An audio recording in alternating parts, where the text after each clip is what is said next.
Our bathroom situation is not great. We have like a one staller in our area for like 20 plus people, right? And you have to lock the door, and the light goes out and the toilet doesn't flush really well. Like if you sit in there too long, it'll like keep flushing. So like people will know you're in there. But I will tell you that sometimes when like people are just constantly like walking in my office, like literally just like cannot get away from, I will hide in there, or I hide in the room that is it's like a former lactation room / mail room that now just has like chairs piled against the door. And I've like pushed far enough in so I can like just like slip in and just hide. I don't even think the lights work. Like I have to like I can't find them. They're like behind lots of stuff.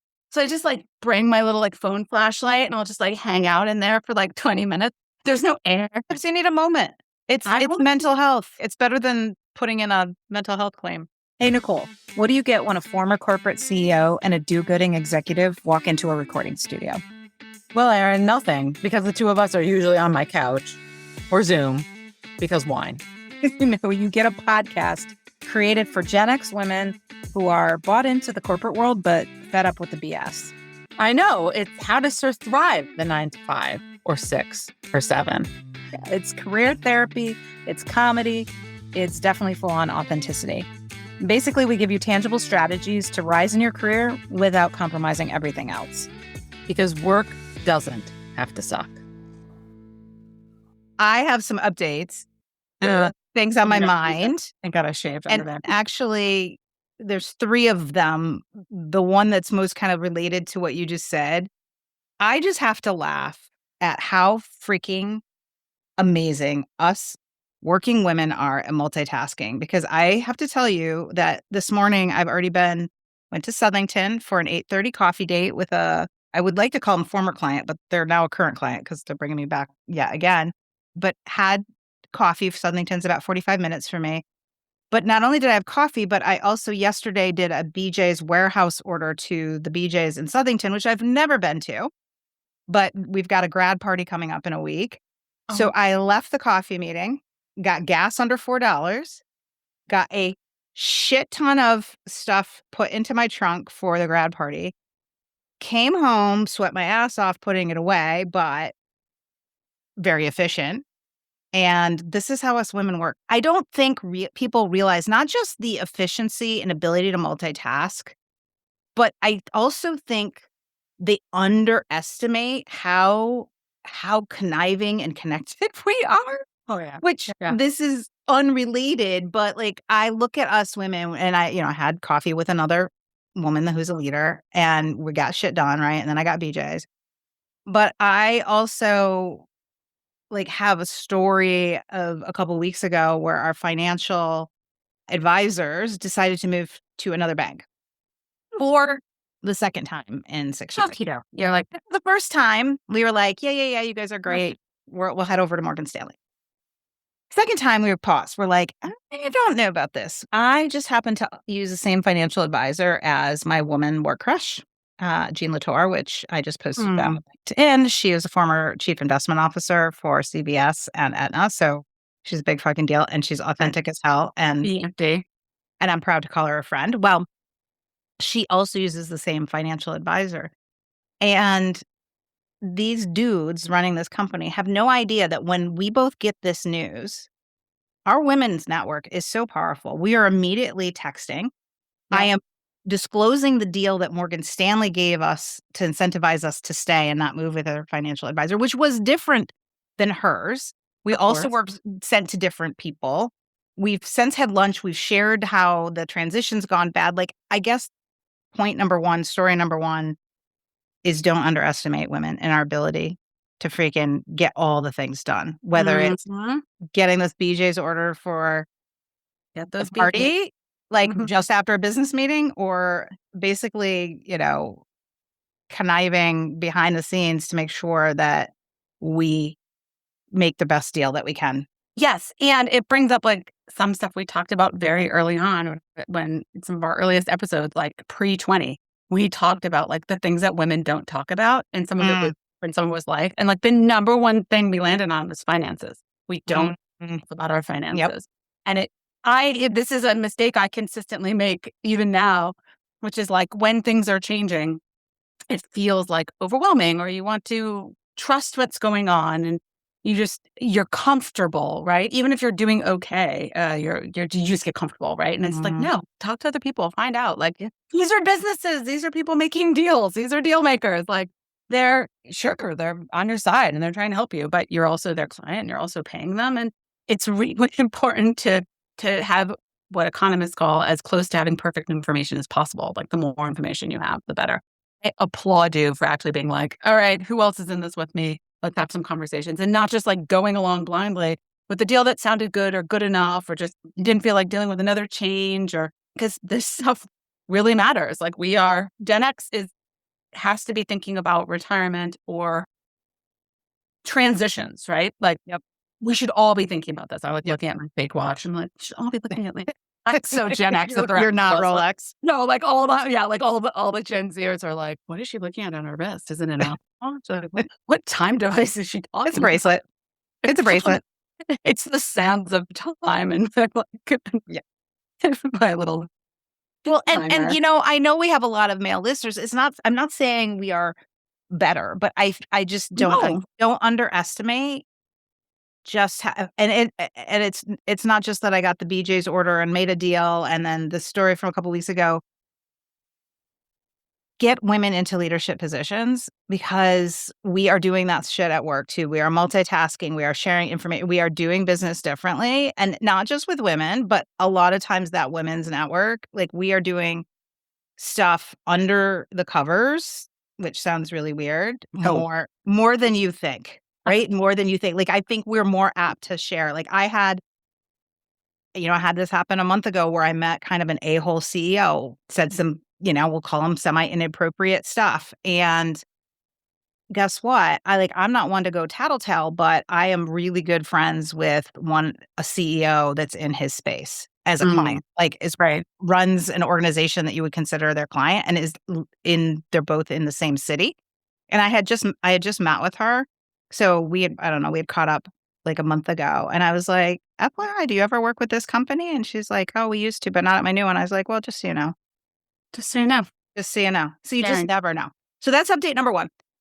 Sorry to fast, but I have a bunch of things on my mind. Update number 2, that I've been wanting to find a way to share, and I feel like it will touch some of our listeners in the way that it needs to touch them. But I will say, lately, I have been feeling really good about the mindset shift that I have made to not be jealous, to not try to chase something that I don't want. And so the speaking business. Speaking business is largely an ego-driven, hot run towards the top, whatever that is, right? And the reason it's ego-driven, I think we've talked about it. I'm not selling widgets. I'm not selling a service that other people, I am selling myself, and the same with other speakers. And so it's so easy to get caught up in like, the more I get, the more validation, right? Like the episode we talked about that, the toxic attachment to our work. And what's happened to me, I've always sort of put in the universe, I don't want to hold myself back, but I don't want to be a speaker that does 40, 60, 80 gigs. I thought it was mostly because I don't want to be on the road all that much, and it's just too much to balance family. But I think it's even just as much. Like, I can't give to clients. I already have I have 8 gigs between June and September, and I'm at capacity in terms of like my ability to give fully myself and customize and understand them and come in with not a cookie cutter talk. I don't know how people do it that do 2, 3, 4x what I'm doing.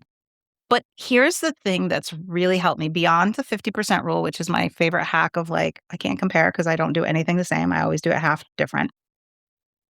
But I've started asking myself, because this just came up, there's always some speaker on my LinkedIn that's released their new speaking reel. Of course. And they're always, quote unquote, amazing, right? I don't want to say better, because that's not what. There's what they do. Here's what I ask myself that's been helping, and I want to share with others. I literally ask myself what I want their life. And when I say that, I don't mean, oh, that probably sucks, they're on the road for 60 gigs. Literally. And sometimes I know these people and their background, and sometimes I don't. There's a speaker I know. She's not married, which you're not married. I know that she is running 1,000,000 miles an hour. Right. And if she puts something out, I'm like, would I want her life? And the answer is always no, because I want my life. The I life want what I have. I'm very blessed with a very the identity and the experience. Yeah. And just, I don't want to take one thing to give up the other, whether that's time with the husband or the kid or time to breathe on a Friday and go to a coffee thing. And so it's really lately, I'm like, you cannot compare yourself or get jealous of somebody without, I'm like actually dictating this to our listeners, without first asking, would I want their life? Now, maybe once in a while you're going to run into a yes. That could happen. But even with celebrities, like ask yourself, would I want their life? And here's what I want to dictate. You can't have the thing you're jealous of and what you have. Like, I can't pick and choose. I can't say, oh, I want to have this, event that this person just did with 3,000 people on a stage in Hawaii. But I can't pick that. I can't have that without having the rest of their life. Whether it's the number of gigs, the number of sacrifices they've made, who they're married to, where they live, all that stuff. You cannot pick and choose. And so I've just been in this really great place of like gratitude for the holistic. And I find myself when I catch up with especially speaker friends, it's so difficult for me to answer. Like the question always is, how's it going? And there tends to be like, how many bookings are you doing? And I've really taken a step back and answered that in a different way. And I've just answered, I really fucking love my life. And oh, by the way, this is the busiest summer I've had speaking, but that's not like when you say, how am I doing? I'm thinking Ella's having the time of her life in her senior year. Yep. And my husband and I are getting along great. The weather's been fantastic. I got to visit my family. I'm thinking Got about great things planned this summer. Like you've got a year ahead that's going to be awesome, right? Like all of that stuff. Like holistically, the landscape looks good, right? Yeah. And I think we have to do that more because we're too often we're thinking it's a buffet menu and you can have the best of Sally's job title, but you can piece that together with George's house and you can, and then you want, and it's like, no, pick one track, one holistic fucking view. Right. And that's what you're chasing. And that means that you cannot have everything. So stop freaking being jealous of people that might have in a different category. Jealousy and envy is a really difficult place to be. And I don't think it's something that any of us are unfamiliar with. I think what you're saying is very interesting, though, because you're not saying, from what I understand, is like, don't try to change, don't try to evolve.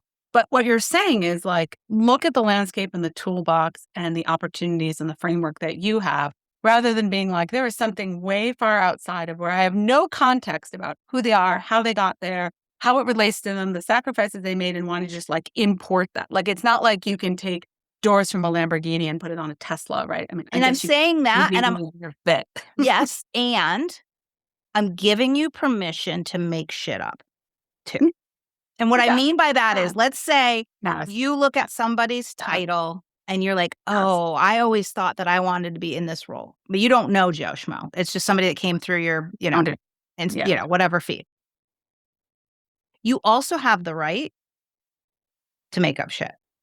You have the right to say, yeah, but I bet he's, unhappy with his marriage. I bet narrative, right? You can create the narrative, the snarky narrative. I talk about this a little bit in the 50% rule. Like you can SWOT yourself and look at your strengths. You also have to look at other people's weaknesses and understand that like you don't get to have it all. Like the narrative doesn't have to, as long as like the narrative is not necessarily like all negative in your favor all the time. Like it has to have some balance, right? And actually, that's the narrative that makes you feel so bad about yourself. And actually, that's kind of like, it's a really good point because when we do make shit up all the time, it's just usually bad shit about us and good shit about other people. And what I'm saying is, you also have the right, and you should flip that. And if you want to tell stories, but tell shitty stories about them and great stories about you in your head, obviously, not about Joe, who you don't know and you're going to slander or whatever. especially if it makes you, dig into where you are and create growth in your own space, right? Exactly. Because you're definitely describing like a moment of growth and acceleration, which is fucking awesome. So that was my thought number 2 is, and I've struggled with it. I have, because especially in the speaker world, you get, and you get on with one, and like the first question, especially the males, quite frankly, how many gigs did you do last year? And like, it's sort of, and you're like, It's like a baseball score. Like they want the baseball stats. Yeah.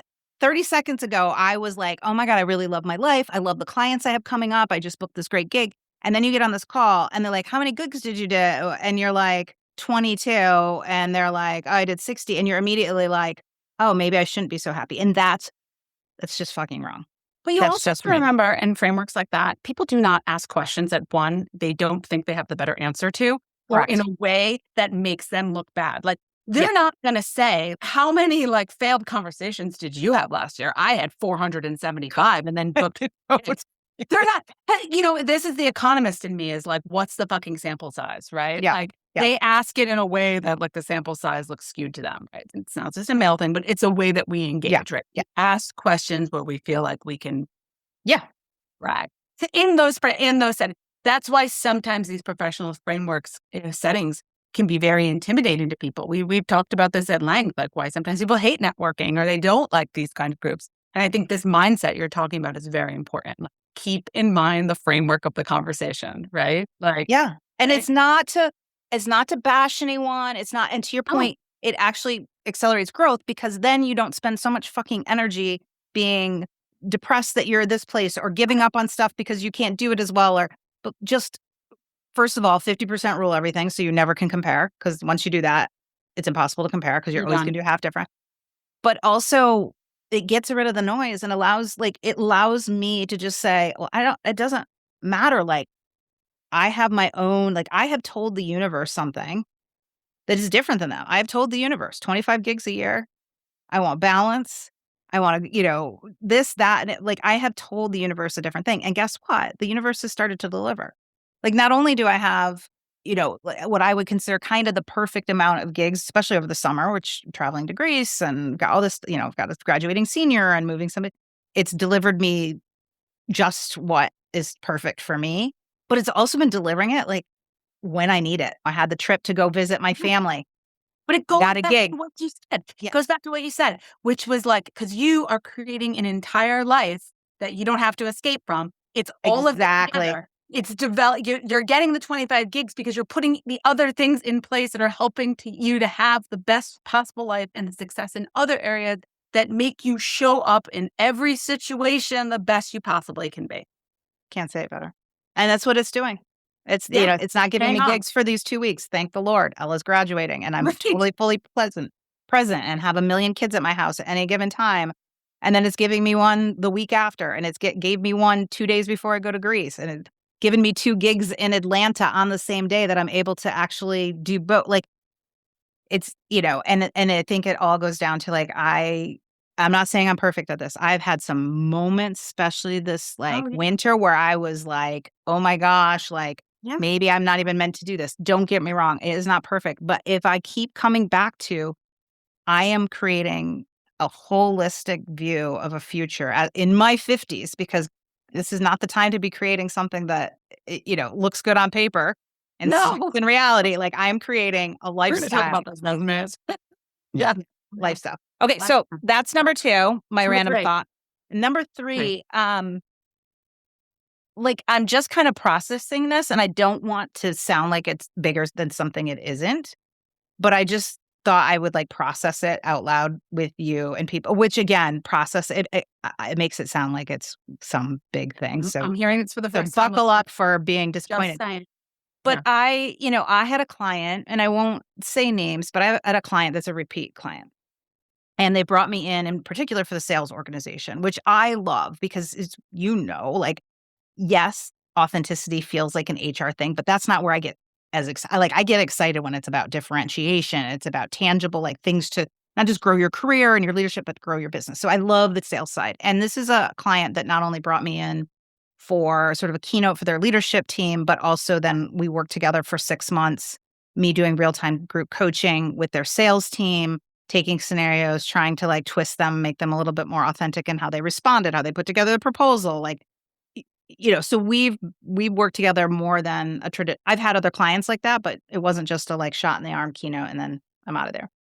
And what I've learned very recently is they had the best sales year they've ever had last year, by far, which we know there's a lot of factors. I am never going to take full credit, but I also, it's hard to not take A little of credit. Like, I don't believe in coincidences. Not only do they have the best sales year they've ever had, they are going through DOJ approval for an acquisition. They got acquired at a 20x EBITDA, which is hard to come by these days. Like the investment community is, they're not an AI company. They're like the investment community is a little bit one trick pony, and all the multiples are going towards AI. And I'm just reflecting, and it's not to brag, it's just to process like, holy shit, like I believe in this stuff. And again, I can't take full credit, but I don't think it's a coincidence that they invested in this concept of differentiating and doubling down on authenticity as their differentiator. And not only did they have the huge sales year, which of course, that's a huge contributing factor to the valuation and to the sale. That was pretty freaking cool. They found their mantra. It obviously resonated with people. They're putting it into action. They're having results. Oh my God, weird. If that's not full circle from where you started, being like, I'm doing what I should be doing. Like, there you go. Yeah. Well done. I think that was pretty cool. I love that. What's on your mind before we get into the article? What's going on? I just want to share the latest reason why I got stopped at the airport, because there's always something. The new one? Yeah, this is the latest. Not the apple? Last time? No. Last time it was fruit and vegetable jail. This time I'm coming back into the United States and my luggage gets flagged.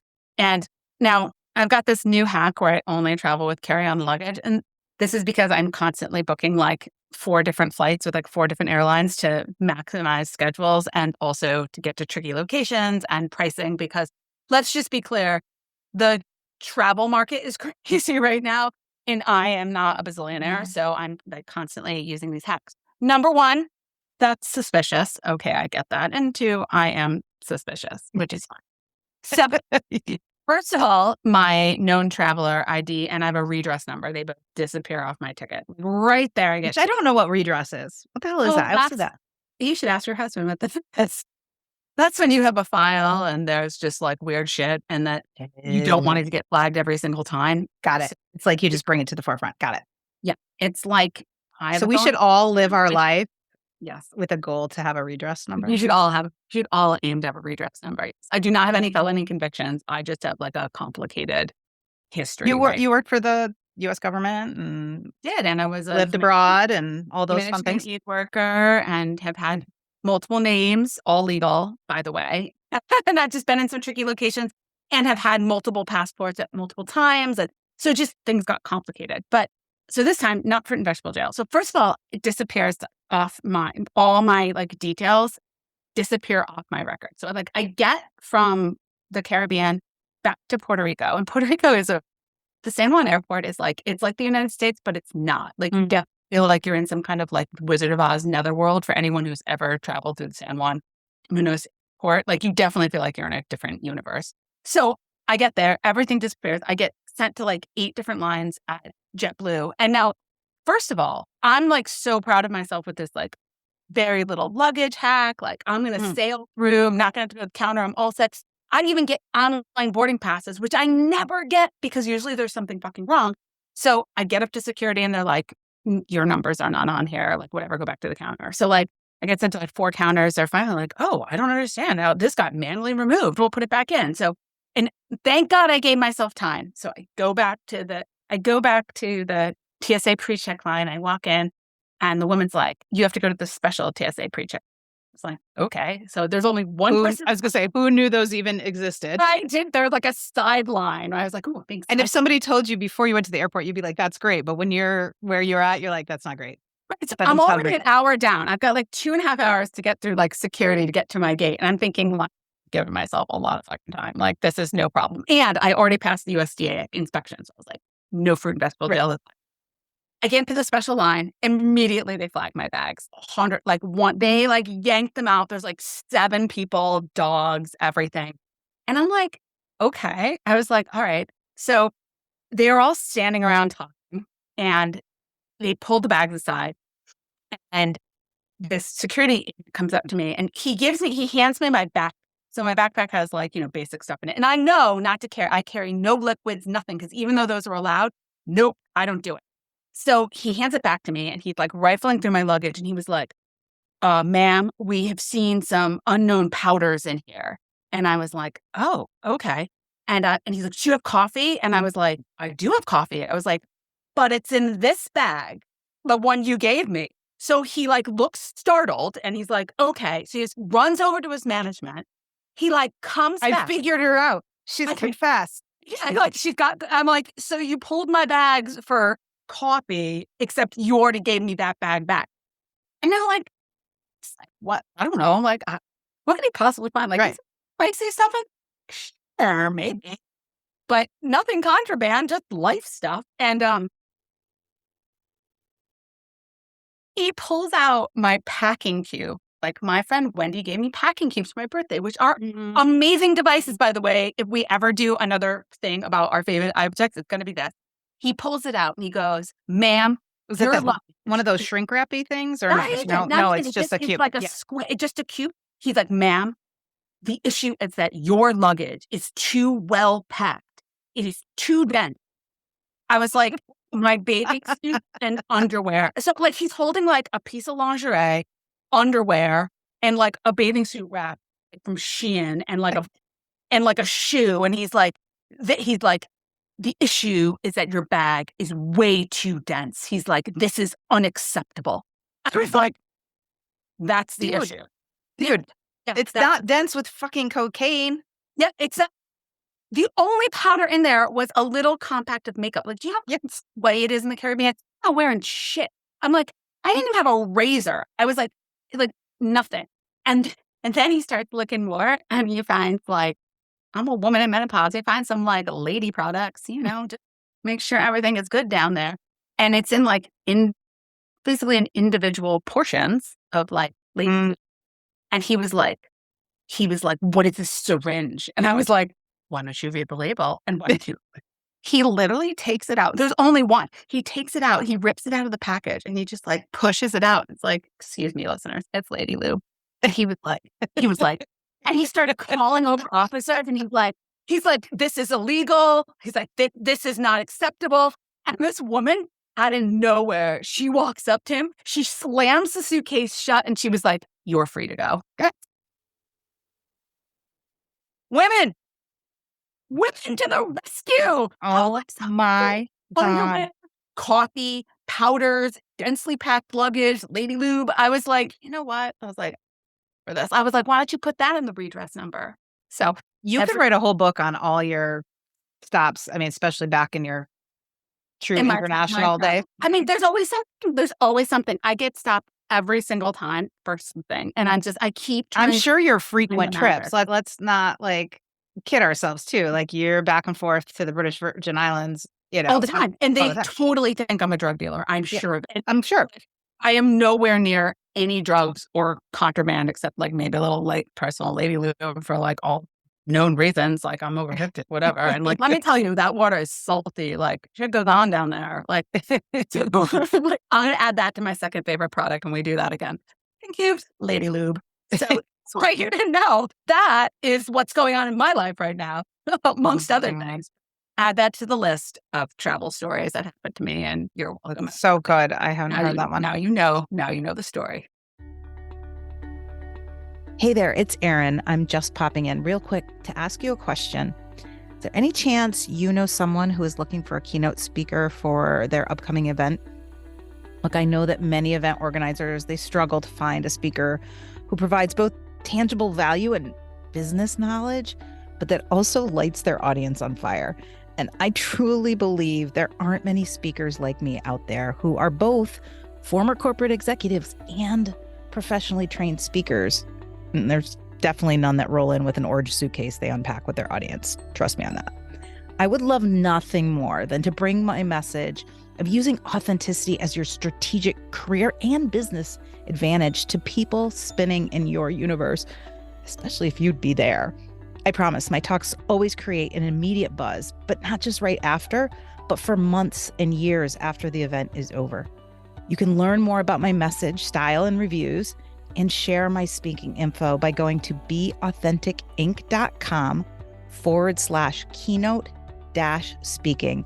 That's B, just the letter B, authenticinc.com/keynote-speaking. Or, of course, we have it right in the show notes to make it easy for you too. I've had this on my mind for a while. We want to dive into, we dove into some of the craziest stories that are fairly recent that are out in the workplace. And will there be any lessons in this portion that inspire the shit out of you and make you a better person? Probably not. Possibly. You never know. Sometimes You might just find camaraderie or be like, but we're also thinking that most of it is just to laugh our asses off. So I put together a list. I know you took a look at it. Let's talk. So the first one I came across was this concept of bot sitting. Have you heard this term before? I have. Go ahead and explain it so everyone can advise. It's basically babysitting AI, meaning, and I've seen this with Mick, as I think I've said, Mick, who's my 15-year-old, has become really quite obsessed with, and he's very talented with AI, but in a coding, not, you and I putting some prompts into ChatGPT, but actually building shit and stuff, which is fabulous. But what I've found, especially because he's had to build his own server and it's not industrial strength at all. So he'll do something and he's like, I'm working on it. And then I'll go into his bedroom and you'll see his laptop out. But of course he's on his phone, scrolling videos because he's bot sitting. He's basically sitting, waiting for the AI to crank it out and process. And this article was talking about how actually AI is supposed to make everybody so efficient, but they're finding so many people in companies are that's what they're doing. They're using AI, but then it's taking them it's taking 2 hours to process. And so they're paying somebody to basically probably do the same thing my son is, scroll on their phone and bot sit. So what's interesting about that too is this is a concept that's shown up in real time. We're talking about the last 9 months to a year at most, right? Mm-hmm. And there's a guy I know from the art world who actually just lost his job. He's a researcher. He's a medical researcher. And he said he's young, newish in his career, and he said that he's been looking for jobs. And the only jobs he's being offered is essentially bot sitting jobs. Entry-level jobs where he helps, where it's essentially more or less internal AI or learning in these companies, research companies. And they're trying to train these modules internally to better use their own resources and their data and their findings, general in their own ecosystem. In their own ecosystem, right. Yeah. And so his job is essentially to feed the data into the bot and make the bot spit out things more efficiently rather than doing firsthand research or firsthand analysis or anything. It's more to do secondhand analysis, let the bot do it firsthand, back it up, and then see if there's errors, fix the errors. But meanwhile, we don't have anything else for you to do. Just that's what he's being offered. These are the entry-level jobs he's being offered as a PhD researcher. And I was like, whoa. Wow. So it's learning. I was like, yeah, bot sitting. And I think that's a good segue to not the next article on the list, but probably my favorite article. So can we talk about Anya and her? Well, let's talk about Anya, the Ivy League educated lady with the resume. Yeah. So this one, of course, made my heart sing, right? Because it's everything we talk about and believe in. But so Anya Rudnitsky is her name. She was a recent grad from Dartmouth. So Ivy League, graduated with new physics or what, I don't know, mathematical physics degree. And not a slouch, people. Not a slouch. And you guys have probably heard the job market is tough, especially for new grads, really, really tough. And so she did sent out hundreds of resumes, and the article talks about she didn't just phone it in, she customized them, she did she did all the things that HR people are telling you to do, and she got nothing. And so she got frustrated, and just sort of out of fun, she put together this super, I don't want to say crude, but authentic, not fancy PowerPoint. And then went on social media, I think TikTok first, but I saw it on Instagram, with this resume, but it was hilarious. So some of the things she said was like, first of all, she did what I talk about all the time, is she exposed exactly who she was and her flaws right at she didn't pretend. She's like, look, I've been doing hundreds of these and like, it's really rough out there. So here's what I'm gonna do. And so she talked about how she, works with nuclear reactors. And she's like, yeah, so basically I'm super cool. I'm like Oppenheimer. And then she went on to talk about like, she talked about her professional, because you got to add in the competence, like she had done an internship, but everything she said was like really authentic. And we'll link the video in the show notes. And then she had a whole slide too. Did you watch the video? Yeah. She had a whole slide on like her personal stuff that, she's good at. And she's like, and I promise I'll bring in baked goods. And then she like ended it with like, sorry, it's getting bad out there. Well, guess what resulted? It not only got 500,000 views. Well, it's probably got more than that now. This article's a couple months old. She got 52 sort of introductions, coffee chats, whatever, 20 referrals, 10 interviews, and landed a job. Good for her. And I'm like, yes, different is better than better. Sally Hogshead's phrase. It's what I talk about all the time. Like, you need to differentiate and you need to be different. And if you're going through the same shit every day, whether it's your resume or it's sales presentations to clients or it's town halls you're leading where people are on their phones half the time, or HR emails that you're pissed that nobody's reading and actually taking the actions, it is your fault, people. It's your freaking fault, because you're not being authentic. You're not pattern interrupting. And in this day and age, especially when you're trying to get hired, and she's demonstrating her personality and what she brings beyond the Ivy League degree. It's also a little bit disheartening that like we can't trust these giant systems that we put into place. Oh God, the HR sausage factory systems. Yeah, and that it feels like you have to be a disruptor to like just access society. Just trying to get a job. Yeah. Right. Like hers is so outlandish. Fucking disheartening. Right. Exactly. Someone like me who would never fucking do that. Like, yeah. I'm like, oh my God, that is disheartening. Yep. But what the article said, like that was one example, but the overall article was Gen Zers are taking to content and social media because that's what they know. That's what they've grown up with, whether they are a true kind of content creator somewhere in between or they only consume it. Right. And they're so frustrated that they're just saying, fuck it. And I think for me, it is frustrating, but it also is like, this is what I'm saying, people. This is what I'm saying. Like, it's at an egregious level, but this is what I'm saying. This is the future. If you want to be heard, stand out, picked, chosen, done business with, AI slop is going to absolutely kill you. It is true. That is totally true. Like, it's easy to determine. I think one thing that I'm finding in the hiring process, because I'm a hiring manager and government definitely works a little bit different, but I find this really interesting, is that I do think students are being given more tools and more encouragement and more guidance on networking and mentoring. That is another thing we had.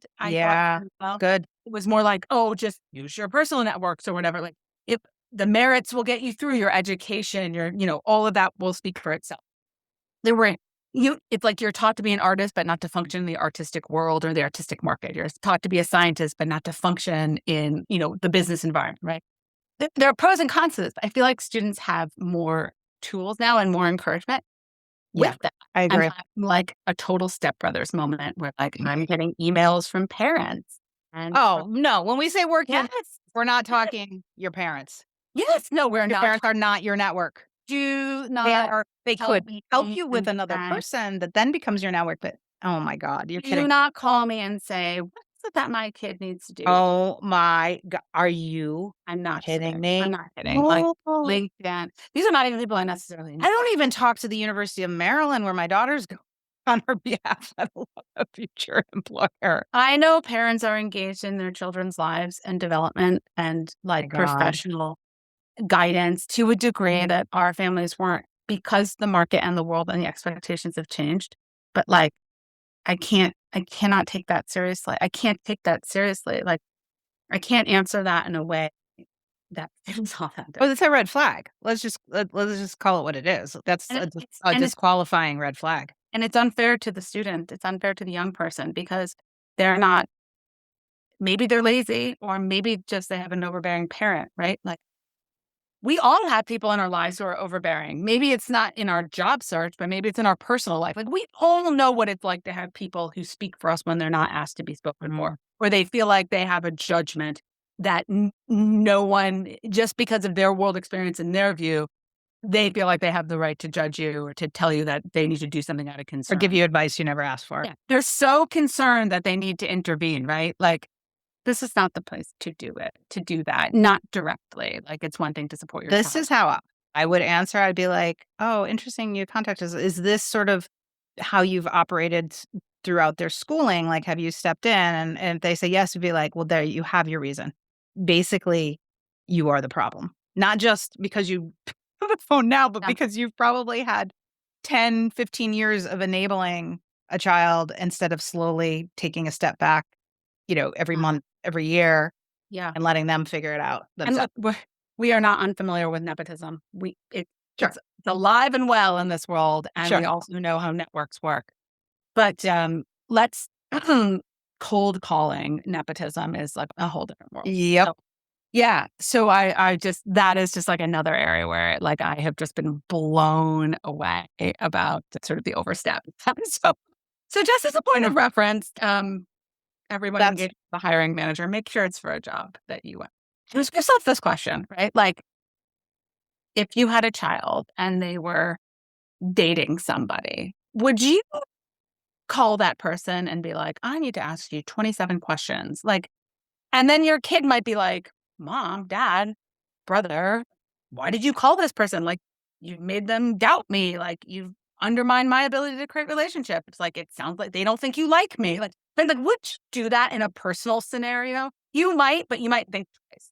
And if you did, you'd pay the damn consequences, right? Yeah. Think about it that way. Is this stuff you would do in your personal life? Professional and personal lives, they don't operate on totally different spectrums. They're not in totally different universes, right? The relationships are on the same spectrum. So, that is from the hiring desk of Nicole. Oh my God. If you're a parent, don't call me. Don't call me. Well, here's the irony of that. Towards the tail end of your story, you know what happened? I just texted Ella because I was like, holy shit, she's down at the beach because today was her last day. She had one exam and she's like, can I go to the beach? And I was like, just be back we have a block party. Every year we have like a neighborhood block party. And it means a lot to our neighbor who organized, and like Auntie Pat will. And I think we both kind of forgot, even though I confirmed it yesterday, she has a doctor's appointment at 1:40. So as you're talking, I'm literally like, oh shit. Oh shit. She's in Rhode Island right now with a bunch of friends. So that shit. And we can't. We already changed it once because she needs all her stuff and she's going to be at orientation and blah, blah, blah. No. Coming back. Oh, big girl. Oh, shit. Anyway, I'm going to have to intervene there. Hey, look, some of these things take management, right? Yes. And medical things are different. Yeah. But if there becomes an impossibility for her to make it, guess who's calling the doctor and figuring out when she's going to go again? She's going to do it. Yep. Because at some point you are responsible for your own schedule. And in this state now, like I think over the age of 13, the new law that passed in Connecticut is over the age of 13, medical records can't see their stuff. No, you have to give the person. I don't even want to say youth. The young adult has to give permission to their guardian to see their medical record. Yep. I'm sorry, but I, as someone who like kind of worked on the periphery of this world, and I understand privacy and I understand duty of care, but wow, that's young. That is really young. That is I know. Really, last year, the year before, our pediatrician, they're like, "Oh, you have to get a login to your blah, blah, blah." And I'm like, you have to get permission. Especially this doofus, my 13-year-old. That's what I'm saying. Why? Like he's already forgotten his pet. Like forget about it. He doesn't freaking know. I know. I think this is like one of those good intentions gone bad. I live in a world of good government intentions gone bad. So like, I totally understand. I understand how this happens. So yes, that's amazing. Of all the stories, so like there were two favorites that you sent me that I was just dying. Like the first one was from the HR stories. The HR stories, but wait, the one from the Washington State. Oh, Department. yes. Let's go to that one next. Do you Because think it's real or fake? Because I don't know. So I did not bother to look it up, but because I work for a government, I did try to look it up, and it didn't flag it as fake, but like, I don't know. Basically, the story is that when people were calling into DMV and choosing Spanish language instead of In Spanish Washington, yeah. in Washington State, they were getting a heavily accented English, being like, instead of, like, hello, this is the DMV, they're like, hola, this is the DMV, like with like, it's like as if like Sofia Vergara was like, Right. the voiceover on the line, which sounds fabulous. Like I would love to talk to a voiceover of Sofia Vergara, but I don't know. I was like, we have chick snopes on this. And apparently the person said like their husband had called and tried and they got this like funny line and then apparently they fixed it. But like, here's the thing. It's like, I work in a state regulatory agency. It is small. We don't have access to all of our own tech systems. And like the story of evolving tech is like literally the everyday story of our life. Like I can so easily see this happening, especially knowing how like voicemails get recorded and who does it and how it's done. Like it's, not necessarily like this whole concept of like language support and like multi educational engagement, like me And let's save some money. So we've gotten rid of the vendors, our voicemails are recorded by Rosario's going to do it instead. and doesn't realize it's supposed to be in Spanish. She's like, I work in English, so I'm going to do it. Yeah. Like, let's outsource it to like the Spanish lady down the hall. Our voicemails get recorded by a lady with like a nice voice who works in the IT department. Like that's not like it's not anything. It's not a voice actor. It's not a voice actor. It's not a service. That's literally what it is. It's like, oh, like Casey has a great voice. Like she can do it. She speaks clearly. Oh my God. Yeah, I think it's real because I have to admit, there was another article I had on this list, and then I found out it was fake. Did you see the one going around about the woman that supposedly was found to be working 3 full-time remote jobs? Yes, I did too. Apparently that is not real. Okay. And so she is, I want to know how she's doing it. Yeah, like the whole it was a whole thing. She's making like $400,000. But she's a top performer at all of that. Well, apparently that was farce. But that one, like when I put it into the Google, like quickly, basically, I got to an answer like, oh, this wasn't. But this one I couldn't. Oh, you know what, listeners, you're gonna have to tell us. Do you know? Do you think is it what do fake? you think? I'm telling you, I can, from my own government experience, like I can see easily how this goes. Right. 100%. Like I don't think it's fake. I think it was probably a mistake, and I kind of think it's hilarious. You go from one service provider to another, one department to another, right? Like you said, cost savings. Like these are the hilarious things about the reality of working in like the modern life. Joking. Like that one's great. But I am eager to know if it was true or not because I could say, and I'm like, noted, don't do that myself. Don't do that. Don't do that. I could see you doing that. And you're like, you're the closest thing to Spanish we have. I have written some Spanish language emails that have been questionable at best, but I do anyway with impunity. So I'm just like, whatever, it's fine. I'm trying my best. No resources, trying.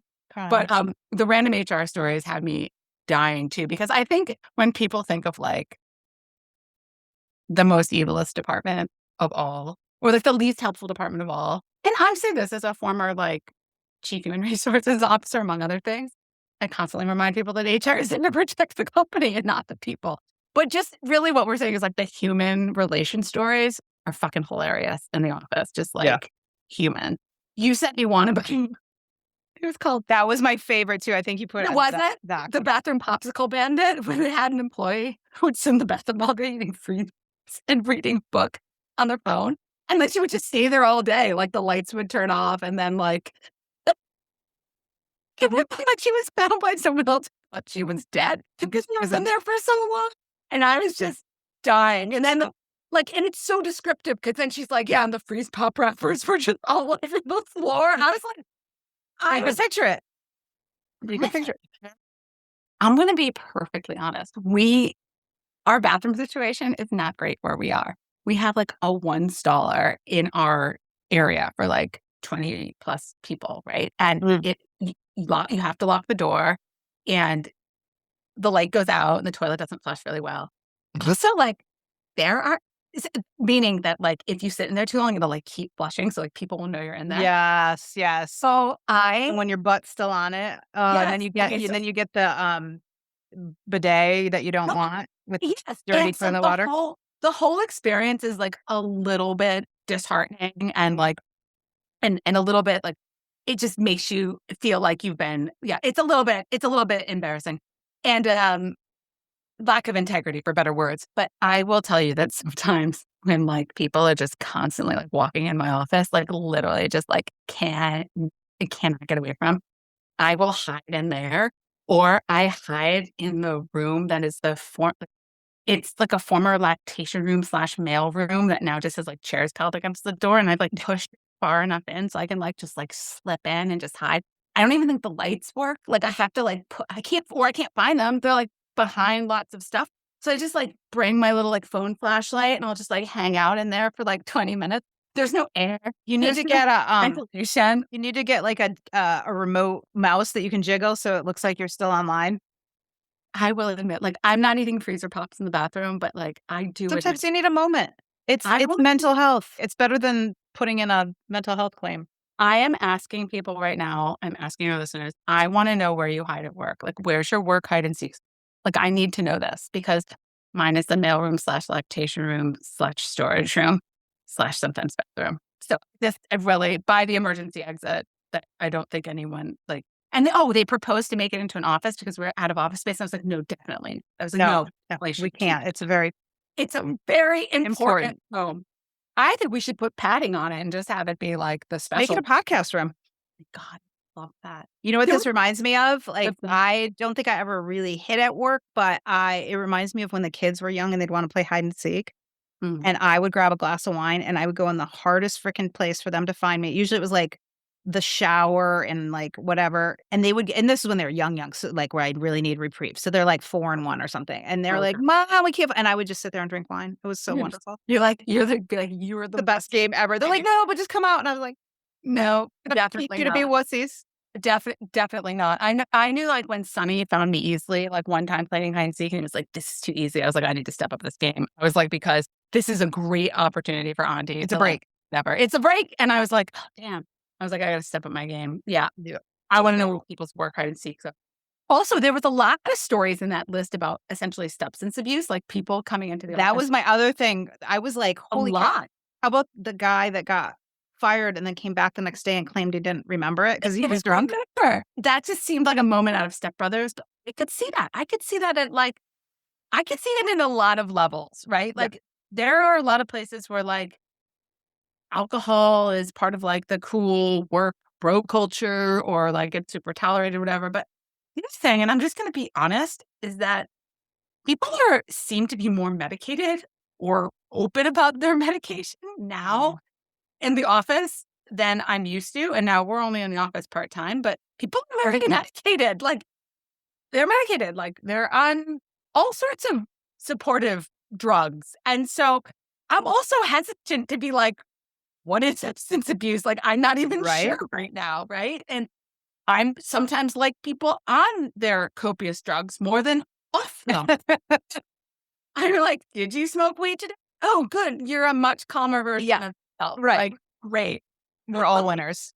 I'm not saying that I condone it or even know, but sometimes I suspect, and I'm just like, saying, like, please come to this meeting chilled out. You know what I mean? Like, let's do this. Let's take a double dose of that Adderall or whatever. You know, I sound terrible, but but I'm not even sure what substance abuse is or just substance. Oh, and can you blame them with this current work? I cannot. Tough to cope with. Yes. That's why we share these stories. That's why we share this podcast. Like it's all part of your medication. We are all living this dream together and showing up every single damn day still because we've chosen it. And like you said at the beginning, like sometimes you just have to call your squad and be like, let's chat about this. Like, am I getting the best deal? Like, everybody work the underground tunnel. Yeah. Are you getting the best deal where you are? Like, have that conversation. Yeah. I love it. Well, it's good to see you. Good to see you too. I'll see you next weekend as well. I know. I can't wait. All right. We'll talk to you soon. Thanks, listeners, for stopping in again. We'll talk to you soon. Go play work hide and seek. Bye. Bye.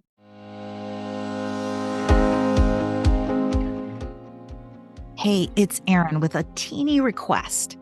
If you have ever gotten any value from this podcast and you'd like us to stick around, plus you want it to continue to grow so we can kind of swindle bigger and more knowledgeable guests to join us and to keep providing you with tangible and inspiring actions you can take to achieve the career and life you deserve, could you please just take 1 minute to leave us a rating and a review?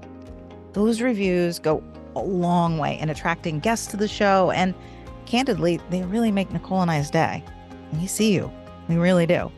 So when you have the time and inspiration, we'd love to see a rating and review from you. Thank you.